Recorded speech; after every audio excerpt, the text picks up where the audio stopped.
ጤና ይስጥልኝ ተመልካቾቻችን እንደምን ቆያችሁ? ለዛሬ ያሰባሰብናችሁን በአራቱ አቅጣጫ የተፈጸሙትን የፋኖ ትንተናዎችንና ሌሎች አስደሳች የፋኖ የድል ዜናዎችን በዚህ አጭር ደቂቃ ልናሰማችሁ ተዘጋጅተን ቀርበናል። ቪዲዮውን ላይክ በማድረግና ኮሜንት ላይ ድል ለፋኖ በማለት እንዲሁም ለሌሎች እንዲደርስ ሼር በማድረግ ጀምሩት። ምክንያቱም ለአማራ ፋኖ ይገባዋልና። ከአጫጭር መረጃዎችን ጀምር። አፋብን ምዕራብ አማራ ከተማ ቴዎድሮስ እዝ 102ኛ ኮር ከፍተኛ ድል ተቀዳጀ። ዘመቻ ሰማዕታት በሚል አፍላ የወጣቱነት ዕድሜያቸውን ለአማራ ሕዝብ ነፃነትና ህልውና የሰጡ ለትግሉ ታምነው ከጠላት ጋር ፊት ለፊት ተጋፍተው በጀግንነት በተሰዉ ሰማዕታት ስም የተሰየመ ልዩ ዘመቻ ተደረገ። በንጉስ ሚካኤል አሊኮር ስር የሚገኘው መብረቅ ክፍለ ጦር በመጋቢት 5 ቀን በወግዲ ወረዳ ማከፍተና አብየ ጉርባ ቀጠናዎች ባደረገው የተከናጀ ወታደራዊ ኦፕሬሽን በገዢው ቡድን ጦር ላይ ድል ተቀናጀ። ዝርዝሩን ተከታተሉ። መጫ ቀጠና ብራቃት መሽጎ የሚገኘው የብርሃኑ ጁላ ጦር በ102ኛ ኮር 11ኛና 33ኛ ክፍለ ጦር ጥምር ኃይል ጠንካራ ምት ደርሶበታል።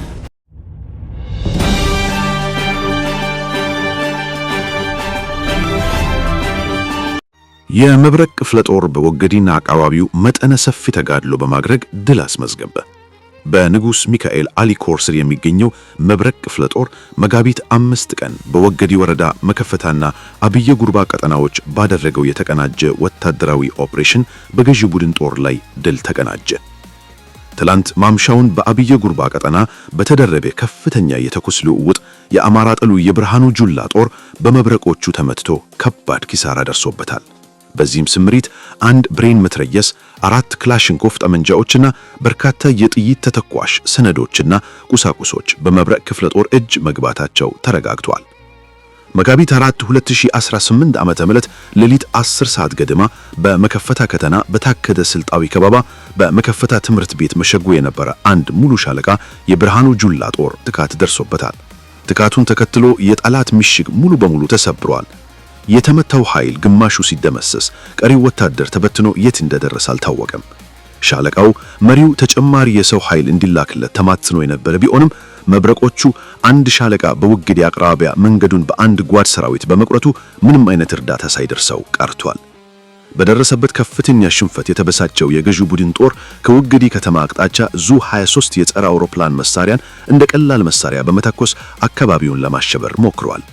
በውጊያው የተገደሉና የቆሰሉ ወታደሮችን በሁለት ካሶኒ መኪናዎች በመጫን ወደ ወገዲ ከተማ ትምህርት ቤት ማስገባቱ ሲገለጽ 4 ቦታ ላይ ቆፍሮ በጅምና መቅበሩንም የዓይን እማኞች ተናግረዋል። በአካባቢው አሁንም ውጥረቱ እንደቀጠለ ሲሆን መብረቅ ክፍለ ጦር እንቅስቃሴ በአካባቢው የበላይነት ይዞ ይገኛል። መዳረሻው ድልና ነፃነት የሆነው የአማራ ሕዝብ የህልውና ተጋድሎ ተጠናክሮ ይቀጥላል። አፋብን ቴዎድሮስ እዝ ሜጫ ቀጠና ብራቃት መሽጎ የሚገኘው የብርሃኑ ጁላ ጦር በ102ኛ ኮር 11ኛና 33ኛ ክፍለ ጦር ጥምር ኃይል ጠንካራ ምት ደርሶበታል። በአውደ ውጊያውም በስራቱ የተታጠቀ ቀበሌ አስተዳዳሪ ሆኖ የተሾመና መላክ መልሰ የተባለ የሚሊሻ ጠርናፊን ጨምሮ 40 በላይ የሚሊሻና መከላከያ አባላት ተደምስሰዋል። ቁጥራቸው በውል ያልታወቁ ደግሞ ከባድና ቀላል ቁስለኛ ማድረግ የተቻለ ሲሆን 5 የነፍስ ወከፍ መሳሪያዎችን ጨምሮ ሌሎች ወታደራዊ ቁሳቁሶችን ማግኘት ተችሏል። በሌላ ተጋድሎ ሻለቃ መሪውን ጨምሮ በርካቶች ተደመሰሱ። መጋቢት 04 2018 ዓ.ም ከሌሊቱ 9 ሰዓት ወደ መርጦ ለማርያም ወረዳ ሚኞ ገበያ ቀበሌ የማህበረሰቡን ንብረት ለማውደም የተንቀሳቀሰው የስራቱ ወንበር ተባቂ ስብስብ በ74ኛ ክፍለ ጦር የሻለቃ አባላት ባልታሰበ ሁኔታ የመታውን ኃይል በተለያዩ አቅጣጫዎች ከበባ ውስጥ በማስገባት የጠላትን እቅድ በማክሸፍ አንድ የመቶ አለቃ ማዕረግ ያለውን የአድማ በትን ሻለቃ መሪን ጨምሮ ከ12 በላይ የጠላት ኃይል በደምሰስ ከ8 በላይ ቁስለኛ ይዞ ወደ መጣበት እንዲመለስ ማድረግ ተችሏል። ይህ በእንዲህ እንዳለ የደጀኑ ጦራችን ሁለንተናዊ ዝግጁነትና የንቅናቄ መድረክ ጠናክሮ ቀጥሏል።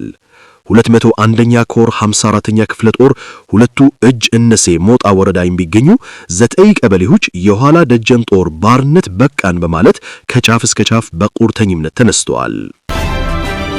አፋብን ምዕራብ አማራ ቀጠና ቴዎድሮስ እዝ 102ኛ ኮር ከፍተኛ ድል ተቀዳጀ። ዘመቻ ሰማዕታት በሚል አፍላ የወጣትነት ዕድሜያቸውን ለአማራ ሕዝብ ነጻነትና ህልውና የሰጡ ለትግሉ ታምነው ከጠላት ጋር ፊት ለፊት ተጋፍጠው በጀግንነት በተሰዉ ሰማዕታት ስም በአርበኛ ሻለቃ ሀብቴ ተሾመ፣ በአርበኛ ኮማንዶ ደስታው መላክና በአርበኛ ብርቁ ደሴ ስም የተሰየመ ልዩ ዘመቻ ተደረገ። በ102ኛ ኮር ውስጥ በሚገኙ ክፍለ ጦሮች ከፍተኛ ቅንጅት በተደረገው በዚህ ታሪካዊ ግዳጅ በብራቃት ከተማ መሽጉ በነበረ የብልጽግና ስብስብ ላይ ከፍተኛ የሰውና የቁስ ኪሳራ ማድረስ ተችሏል።